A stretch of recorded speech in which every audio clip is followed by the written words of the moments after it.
Madame, Monsieur, bonsoir. Bienvenue dans ce journal. À la une de l'actualité ce soir, échange de vœux entre le président de la République, les corps constitués, les représentations diplomatiques et organisations internationales. Ces personnalités ont salué les actions de paix et de développement du chef de l'État. Le président Alassane Ouattara s'engage à poursuivre ce progrès et le renforcement de la paix et la cohésion sociale. Vers un statut pour les magistrats, la Commission des affaires sociales et culturelles de l'Assemblée nationale a adopté hier à l'unanimité le projet de loi portant statut de la magistrature. Le garde des Sceaux, ministre de la Justice et des Droits de l'Homme, Sanson Kambélé, a expliqué le contenu de ce texte qui s'inscrit dans une vision de l'État de renforcer l'indépendance des acteurs. Un don pour faciliter la fluidité de la circulation. Le ministère de l'Entretien routier offre des équipements à l'unité de la circulation et l'Office des parcs et réserves. Il s'agit des engins roulants et de matériel de bureau. Une contribution pour la sécurité sur nos routes et aussi pour la protection de la forêt du Banco. Et puis le Sénégal assure et passe en finale de la CAN 2021. Les Lions ont battu le Burkina Faso, un score de 3-1 avec un grand Sadio Mané ce soir. Les étalons vont désormais tenter d'arracher une 3e place dans cette compétition de football. C'est une tradition qui est respectée cette année encore dans la salle des pas perdus au palais de la présidence. Présentation de vœux au président de la République. Dans ce journal, on fera un point complet de la rencontre. On commence par la première avec Jérôme Kofi Abolin. Mercredi 2 février 2022. Il est environ 9h50 à l'arrivée du président de la République, Alassane Ouattara, dans la salle des pas perdus du palais de la présidence de la République en vue de la cérémonie des échanges des vœux de Nouvel An. Des personnalités déjà sur place pour l'accueillir dans le cadre de cette cérémonie sont les membres du corps diplomatique et les représentants des organisations internationales. Leurs vœux au chef de l'État sont exprimés par le nonce apostolique, Monseigneur Paolo Borgia, doyen du corps diplomatique. C'est l'occasion pour celui-ci de saluer les actions du président Alassane Ouattara quant au progrès enregistré par la Côte d'Ivoire sous sa houlette.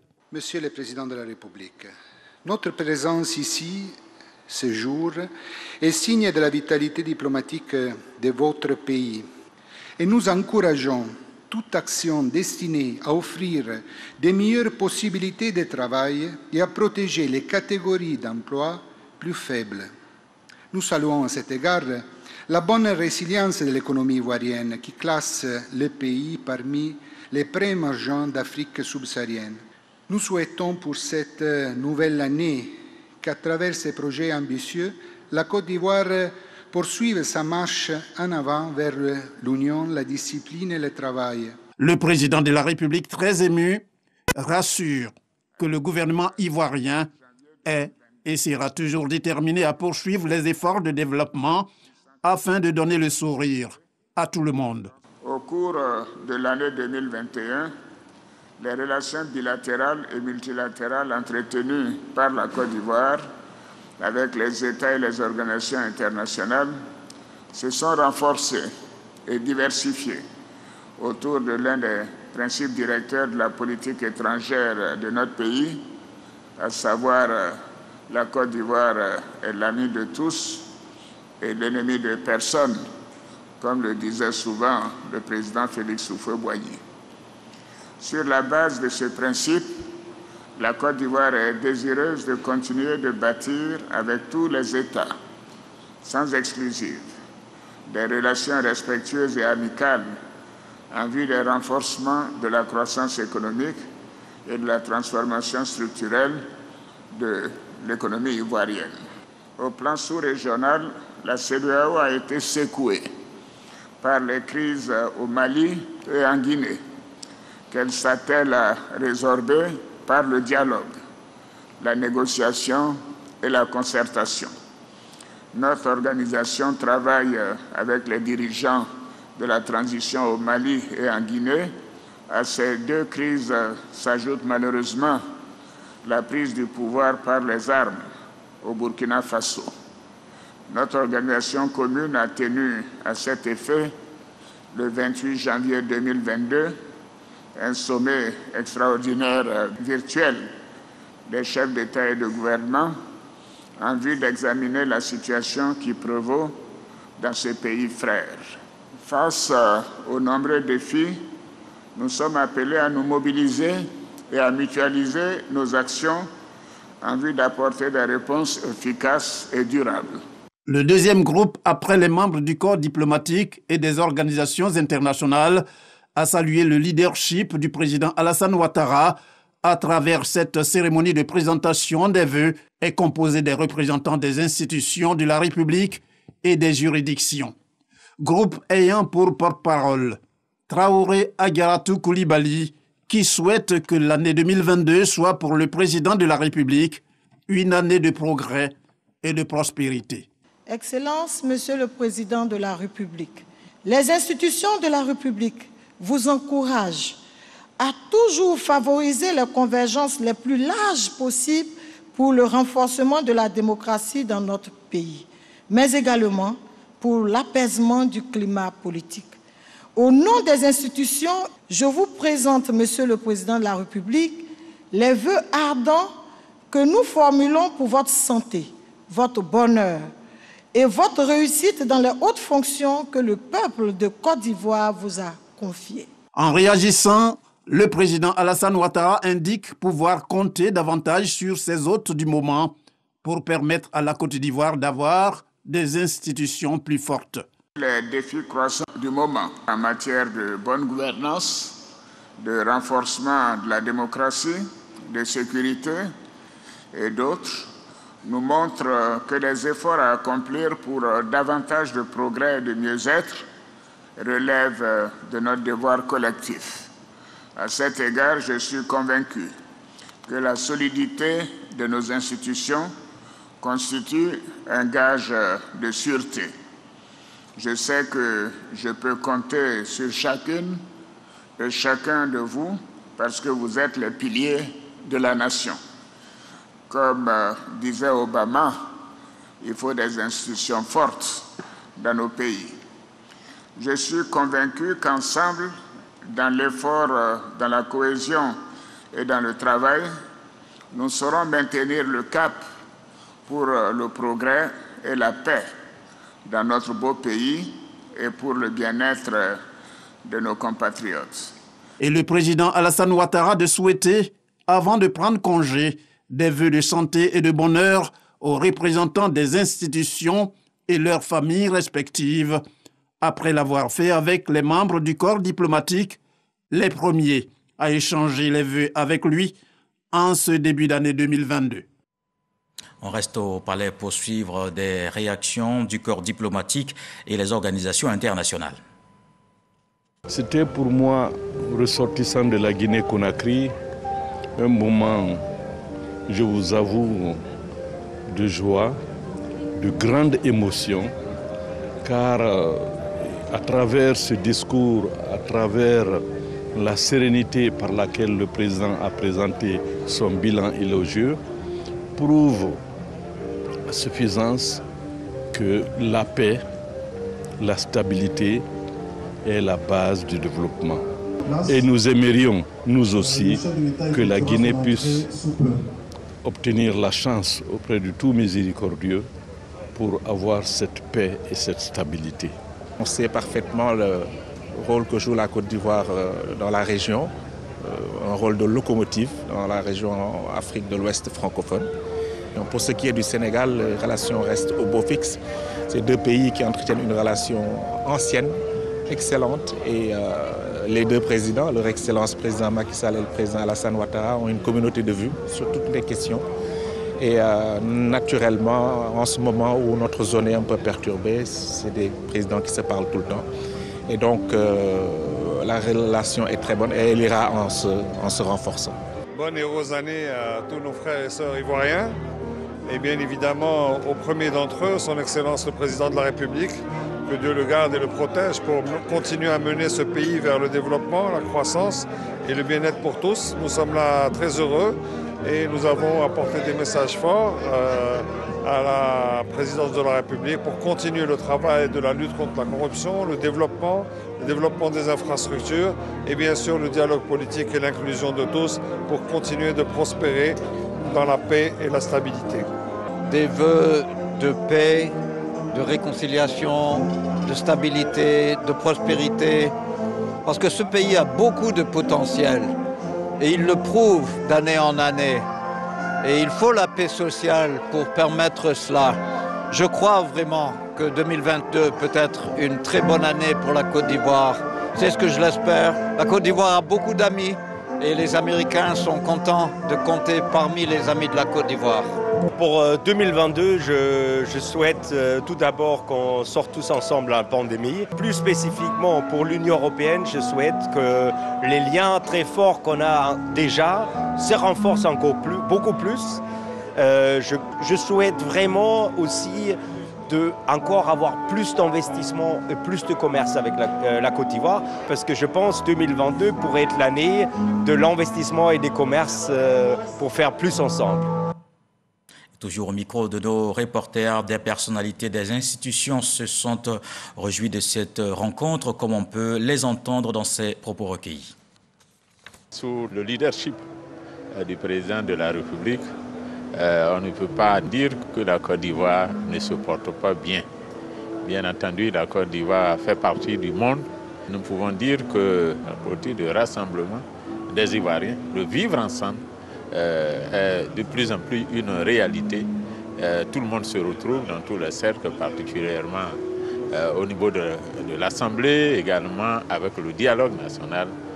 Je pense que le pays est sur la bonne voie. Le président Alassane Ouattara demeure pour nous le gage de notre sécurité, mais la boussole pour conduire le bateau ivoire. Donc nous sommes venus lui souhaiter une bonne année, empreinte de bonne santé surtout, et qu'il puisse avoir en permanence la sérénité pour pouvoir donc non seulement renforcer la cohésion sociale, renforcer la démocratie, renforcer la bonne gouvernance. Nous, en tant que parlementaires, nous sommes venus non seulement lui témoigner toute notre reconnaissance pour ce qu'il fait pour la Côte d'Ivoire, mais surtout lui dire que nous sommes en charge non seulement d'amplifier ce qu'il fait, mais surtout de remonter aussi les informations de la population. Le pays a besoin de sécurité, les Ivoiriens sont souciés de leur sécurité, donc les vœux pour les Ivoiriens, pour la Côte d'Ivoire, pour chacun d'entre nous, c'est la sécurité, bien sûr la santé d'abord et la sécurité par la suite. Des vœux de solidarité et des vœux également de bonne croissance pour la Côte d'Ivoire. Nous savons que la croissance y est, mais que ça continue, vraiment comme le souhaite le chef de l'État. Et que vraiment il y ait l'entente dans notre pays. Et nos meilleurs vœux encore au chef de l'État et à son épouse. Le chef de l'État qui a aussi échangé des vœux de Nouvel An avec la chefferie traditionnelle et les guides religieux. Ces derniers se sont félicités de l'apaisement du climat social observé en 2021. Ils ont donc exhorté le président Alassane Ouattara à poursuivre ses efforts de paix et de développement. Des détails avec Mahama Traoré. C'est la Chambre nationale des rois et chefs traditionnels qui a ouvert la série des allocutions de cet échange de vœux avec le président de la République. Au nom de cette institution, son deuxième vice-président Lambert Bizier a réitéré l'engagement des gardiens des us et coutumes à poursuivre leur mission de cohésion sociale. Aujourd'hui, il est plus que nécessaire de poursuivre la construction du destin commun de la Côte d'Ivoire sur des bases sereines afin d'accélérer le processus de développement à travers l'Ivoirien nouveau.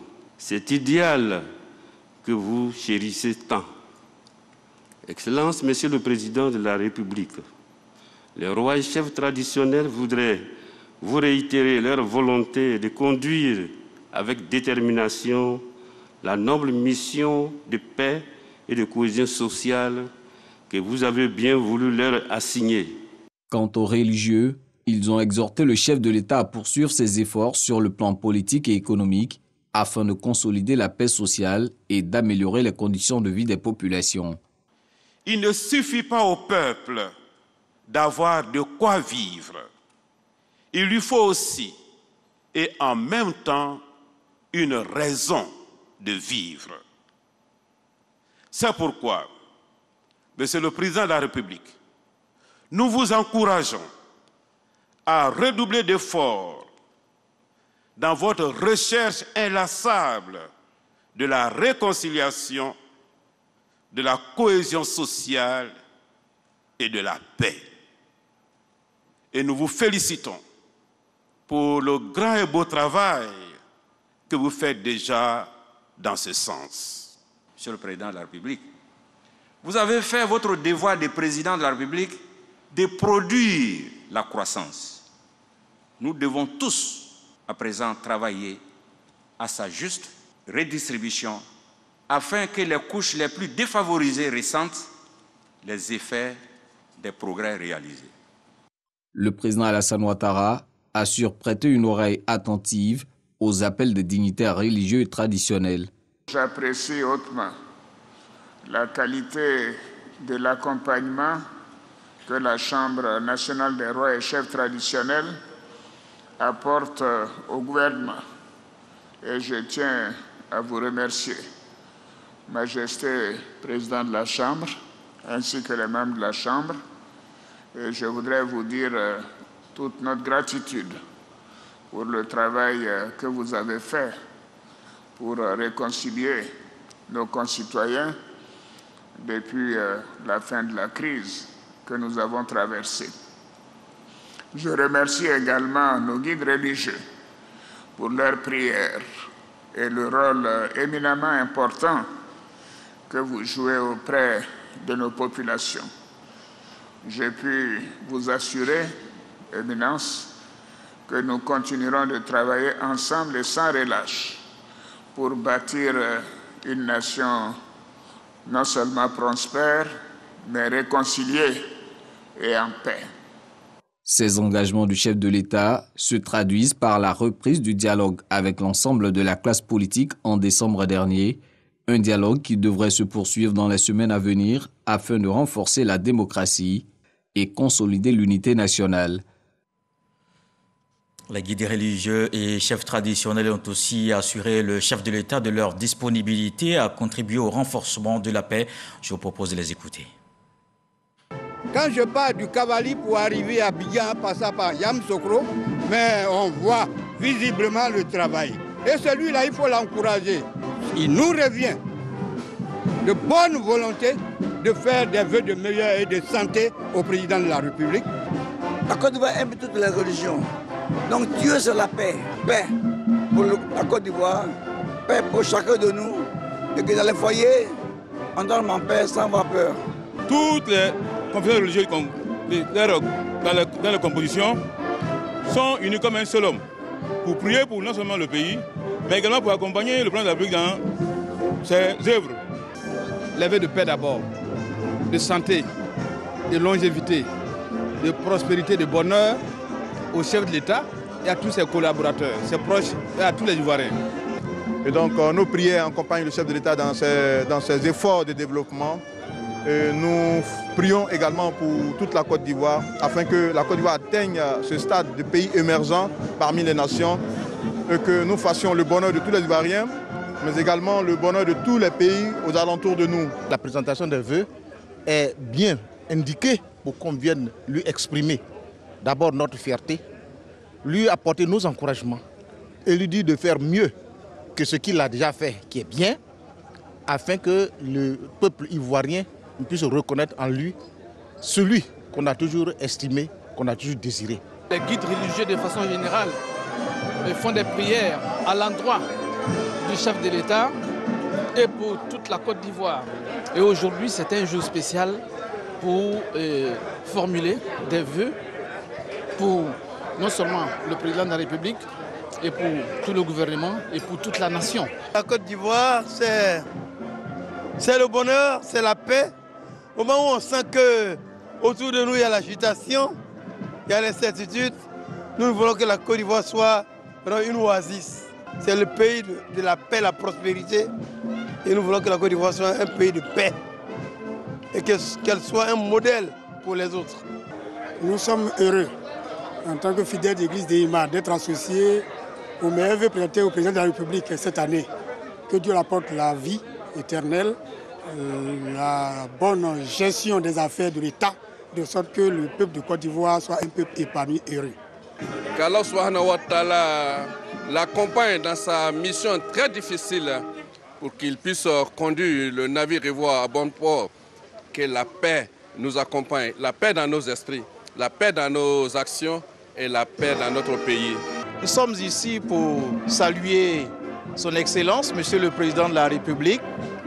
Nous l'avons encouragé à poursuivre le dialogue politique, un dialogue politique inclusif pour que les fils et les filles de ce pays se retrouvent, se parlent et travaillent ensemble pour la paix de notre Côte d'Ivoire.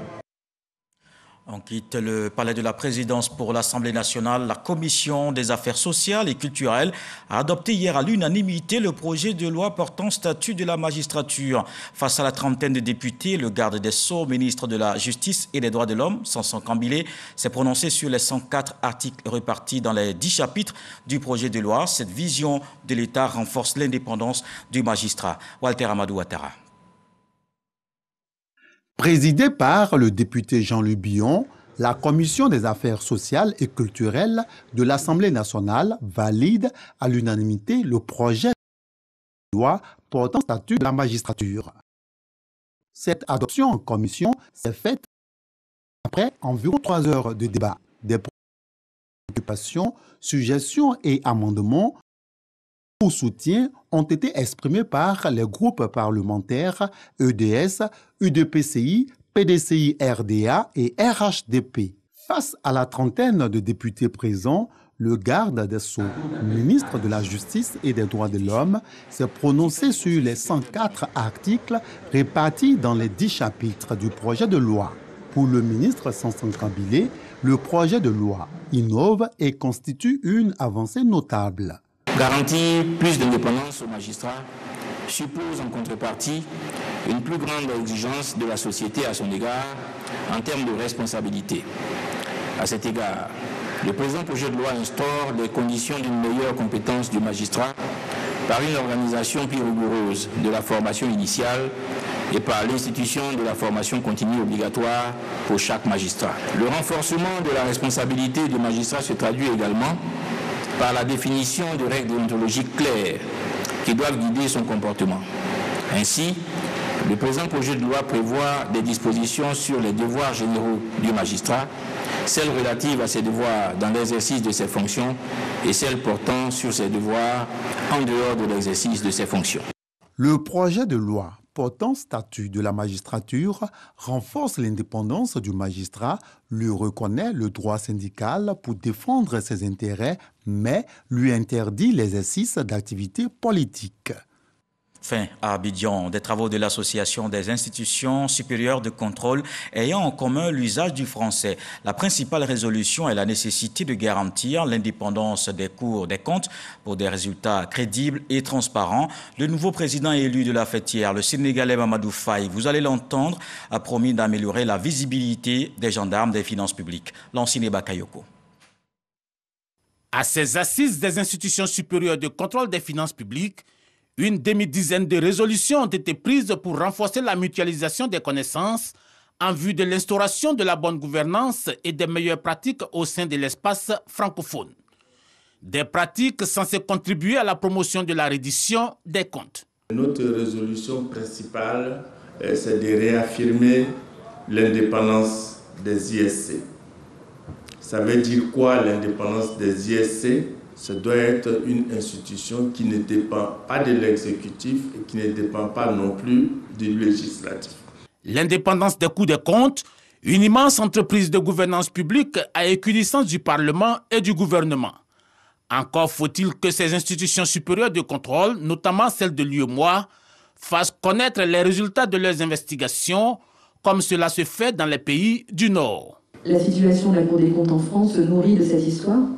Et aujourd'hui, nous pouvons nous appuyer sur une reconnaissance importante de la part de nos concitoyens, mais une reconnaissance qu'il convient de renforcer, d'entretenir tous les jours, puisque ce n'est jamais acquis. Le nouveau président de l'Association des institutions supérieures du contrôle assure que les cours des comptes ouest-africaines sont bel et bien engagés dans la lutte contre la corruption. Sans doute, il va falloir davantage de célérité et de visibilité pour les gendarmes des finances publiques. C'est à nous de faire l'effort de faire connaître le rôle attendu, le rôle et le travail attendu de nos juridictions financières. Il nous revient d'améliorer notre communication, ça, et nous y sommes, au niveau de l'UEMOA. Cette 9e Assemblée générale a placé au cœur de ses travaux les enjeux de contrôle de la dette publique et le contrôle de la mise en œuvre des objectifs de développement durable. Le ministère de l'Entretien routier apporte sa contribution pour une fluidité sur les routes. Il a fait don d'un lot d'équipements à l'unité de régulation de la circulation de la police nationale et à l'Office ivoirien des parcs et réserves, des équipements motorisés et de bureaux d'une valeur de plus d'1 milliard de francs CFA. Ce matériel va permettre d'une part de réguler le flux de véhicules et de l'autre de protéger le parc national du Banco. Jean-Luc Bambo. Des véhicules de type 4x4 et de transport, des pick-up, des motos, du matériel informatique. Un important lot de matériel flambant neuf, estimé à près d'1 milliard de francs CFA, remis à l'unité de régulation de la circulation URC et à l'Office ivoirien des parcs et réserves OIPR. Deux entités qui jouent un rôle important dans l'exécution des différents ouvrages routiers en cours de réalisation à Abidjan. Concrètement, ces matériels permettront de faciliter la mobilité de nos agents, d'améliorer la fluidité routière ainsi que les conditions de circulation des populations abidjanaises en général et celles des zones impactées par le projet en particulier. L'appui logistique que vous apportez à l'Office ivoirien des parcs et réserves va contribuer au renforcement des capacités opérationnelles et techniques de l'OIPR. Un appui logistique important au projet de transport urbain d'Abidjan, PTUA, projet phare de la Banque africaine de développement, BAD, en Côte d'Ivoire. C'est le projet le plus grand pour toute l'Afrique de l'Ouest que la Banque ait jamais approuvé. Ce projet est donc financé par la Banque africaine de développement à hauteur de 74%, ce qui correspond à 372 milliards de francs CFA. Pour le maître d'ouvrage de ce projet d'envergure, ces équipements visent le double objectif de l'amélioration des conditions de vie des populations et de la réalisation de ce chantier dans les conditions optimales. Nous avons donc de gros problèmes de projection avec les travaux que nous sommes en train d'effectuer. Donc nous avons besoin de l'appui de la police, qui va pouvoir avoir des moyens de mobilité pour pouvoir donc régler la circulation pour permettre aux Ivoiriens de circuler dans de bonnes conditions. Pourquoi, dans le cadre du projet routier, on donne du matériel à l'OIPR. La sortie est, c'est la route qui va vers Adzopé.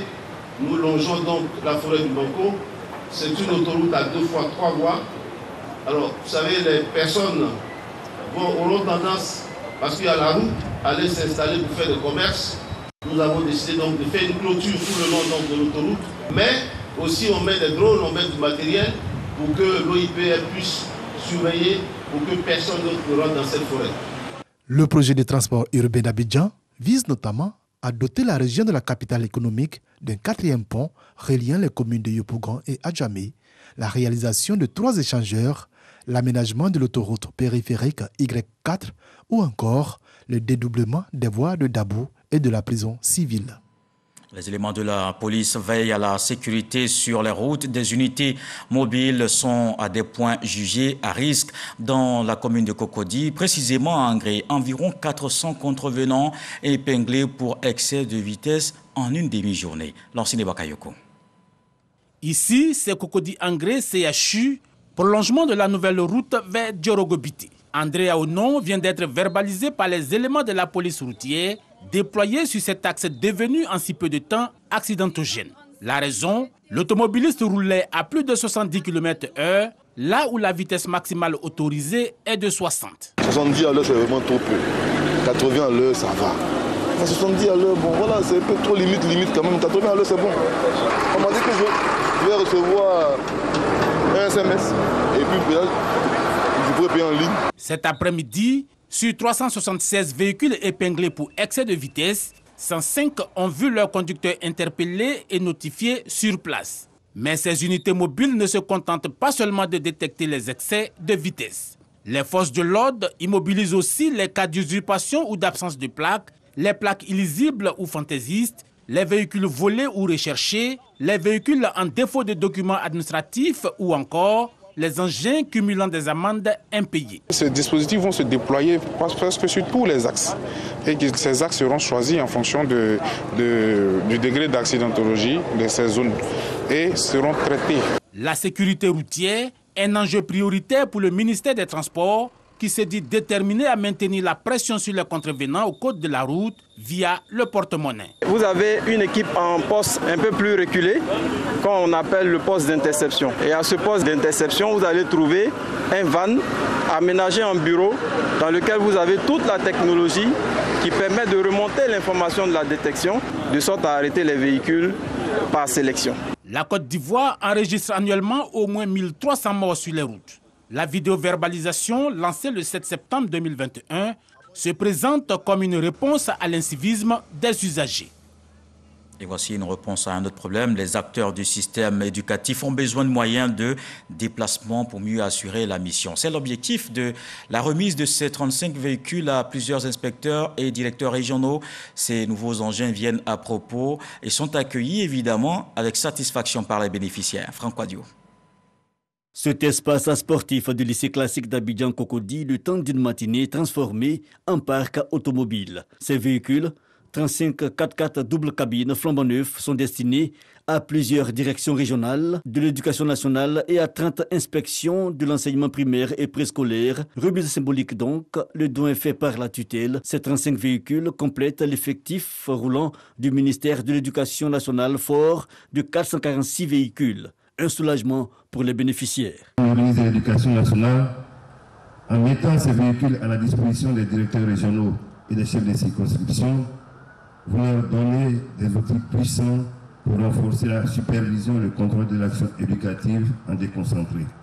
Madame la ministre, je voudrais prendre l'engagement que nous prendrons soin de ces engins et nous en ferons un bon usage.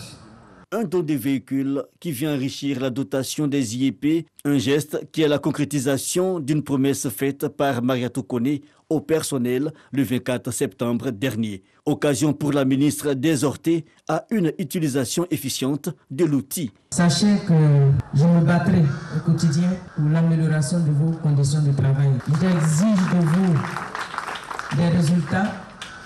Mais ces résultats doivent s'accompagner de moyens et je ferai tout pour que ces moyens soient obtenus. Je voudrais traduire toute ma gratitude au président de la République, son Excellence M. Alassane Ouattara, et au Premier ministre, chef du gouvernement Patrick Hachi, pour la bienveillante attention et toujours accordée à la prise en compte et à la satisfaction de nos besoins. Des inspecteurs de l'enseignement préscolaire et primaire et des directeurs régionaux disposant désormais de moyens de mobilité. Valeur du don, 957 millions de francs CFA. Je vous conduis dans le nord du pays, une mission de suivi, évaluation des projets hydrauliques dans la région du Tiologo. La délégation était dans le village de Nabingé, à Wangolo. Cette localité a bénéficié d'un projet de 1 milliard de francs CFA destiné à la mise en place, entre autres, d'un château d'eau et de l'aménagement de 40 hectares de parcelles pour l'agriculture et l'élevage. Ce projet est entièrement financé par l'UMOA. Ami Sissoko. Région du Tiologo, Nabingé, à 19 km de Wangolo. Une délégation du ministère de l'Hydraulique sur le terrain pour une mission de suivi et évaluation du projet pilote du programme régional des aménagements hydrauliques multi-usages. Grâce à ce projet, Nabingé bénéficie d'un château d'eau, de 5 forages équipés de systèmes de pompage solaire et électrique et de 7 bornes fontaines. Pour préparer, quand il n'y a pas l'eau là, vous partez chercher l'eau au puits. Souvent c'est sale, comme on fait. Mais comme il y a la pompe maintenant, plus besoin d'aller au loin à cause de l'eau. La particularité de ce projet est qu'il permet de résoudre non seulement la question de l'accès à l'eau potable, mais également celle de l'autonomisation des femmes et des jeunes, à travers l'aménagement d'une parcelle de 40 hectares pour le maraîchage, l'élevage, la création de 8 étangs piscicoles et la mise en place d'un verger. Coût de réalisation de ce projet, 1,124 milliard de francs CFA. C'est le don de l'UMOA en faveur de 7000 âmes de ce village. C'est une grande chance pour Nabingé. Et ce n'est pas Nabingé seul, c'est toute la région, c'est tous les départements de Wangolo qui gagnent. C'est un projet d'envergure. Ce sont des fêtes comme ça qui permettent aux populations d'être sensibles au message que nous leur passons, d'adhérer, n'est-ce pas, au projet du gouvernement que nous présentons. Moi, à financer ce projet pour qu'on puisse s'inspirer. Si le projet est une réussite, pour que l'État puisse rechercher les financements pour dupliquer le projet dans les autres localités. Pour le moment, on peut dire que c'est une réussite. L'équipement est achevé. Les travaux sont exécutés à 90%. Il ne reste que l'achèvement des travaux d'aménagement avant la remise officielle prochaine des ouvrages aux populations par le ministre de l'Hydraulique, Laurent Tchagba. Ici à Abidjan, le ministre de la Réconciliation et de la Cohésion nationale a effectué une visite dans les locaux de la Maison de la Presse au Plateau, accompagné des membres de son cabinet. Kouadio Konon-Bertin s'est entretenu avec Jean-Claude Koulibaly, le président de l'Union nationale des journalistes de Côte d'Ivoire. Il invite la fêtière à s'investir davantage aux côtés de son département dans la mission de promotion et de réconciliation nationale. On parle encore de cohésion sociale. À l'ouest du pays a accueilli l'émission Bonjour de la RTI. Au stade d'une année, les populations ont pu apprécier le talent des humoristes. Le ministre Wagondo Diomandé se réjouit de la mobilisation et exhorte chacun à jouer sa partition dans la consolidation de la paix. Konepagasoro de Madongi. Ambiance toute particulière et mobilisation exceptionnelle au stade de Danané, localité située dans la région du Tonkouy à l'ouest de la Côte d'Ivoire. Normal, les humoristes de Bonjour de la RTI sont bel et bien présents à Danané. Des humoristes qui ne manquent pas d'ingéniosité pour arracher le sourire au public. Les blancs qui ont fait cache-nez là, je n'ai pas compris. Regardez cache-nez, ça. Mais ils n'ont pas tenu compte des têtes de Yacouba. Faut jamais demander à Yacouba de dire que de bœuf. S'il veut dire que de bœuf. Yacouba peut pas dire mon petit, dit bébé. À travers donc, bonjour, le directeur général de la RTI veut marquer l'attachement du groupe RTI à la zone du Tonkouy et par ricochet Danané. On dit toujours Danané est loin d'Abidjan. Non, non, c'est Abidjan qui est loin de Danané. Parce que la RTI est très proche de Danané. Et ce qui se fait ici se relaie. Et on voit tout Abidjan.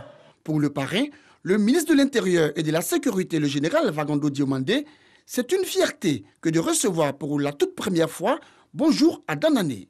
Il a félicité les populations pour leur forte mobilisation avant de les exhorter à privilégier l'union et la solidarité dans la région. Il avait à ses côtés la secrétaire d'État chargée de la protection sociale. Que cette année montre au monde entier l'union, la solidarité, l'entente parfaite de tous les cadres du Tonkouy, tous unis comme les doigts d'une seule main pour avancer et avancer résolument vers le développement. Merci à monsieur le directeur général de la RTI, grâce à qui aujourd'hui nous avons cette grande mobilisation dans la joie et dans l'allégresse. Heureux, le public composé des différentes couches sociales n'a que rêve. Le retour de Bonjour à Danané l'année prochaine. Goyave, goyavier, manguier, ignamier. Ça a tué. On poursuit avec ce message de la RTI. En raison des problèmes techniques chez notre diffuseur Canal, les chaînes RTI connaîtront des perturbations de 21h à 6h du matin. La direction générale s'excuse pour les désagréments subis. Elle invite par ailleurs les téléspectateurs à suivre les programmes de la RTI sur la TMT et nos supports digitaux.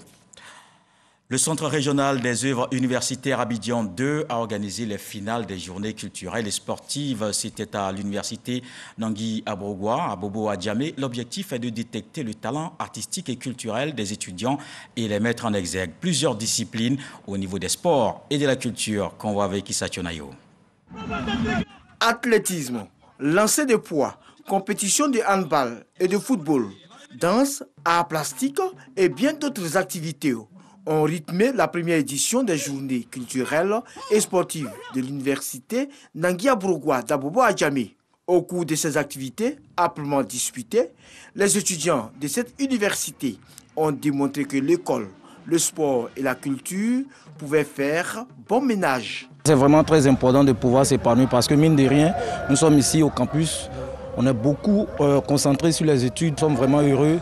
Parce que le directeur du CROU a organisé cette activité pour permettre à l'étudiant qui est toujours dans sa coquille de pouvoir venir s'épanouir. Le sport et la culture sont deux facteurs de rapprochement entre les individus ou les peuples. Le Centre régional des œuvres universitaires CROU Abidjan 2 de l'université d'Anguilla-Bourgois d'Abobo à Djamé en a fait une priorité. Nous sommes certains que l'initiative d'organiser ces Jeux apaise considérablement l'atmosphère, le milieu universitaire et l'espace universitaire. Il y avait un esprit de fraternité, de cohésion entre nos étudiants. Je pense que c'est ce qui est cherché. Et si ces initiatives sont multipliées, nous pensons qu'on arrivera vraiment à un calme plat sur nos espaces universitaires. Je voudrais inviter les apprenants à consolider ces acquis en faisant de leurs études une priorité pour faciliter leur insertion professionnelle.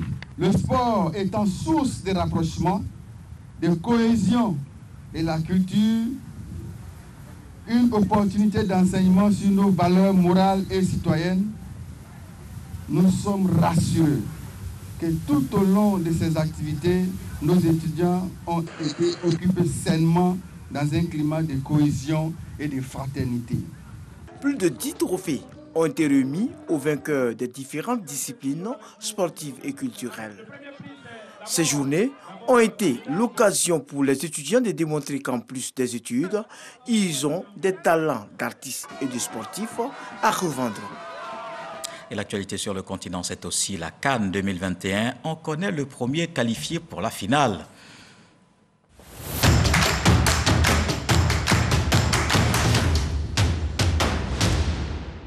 Le débat ouest-africain a tourné en faveur du Sénégal. Les Lions en finale de la CAN 2021 au Cameroun, les Gaïndés qui ont battu ce soir les étalons du Burkina Faso 3-1.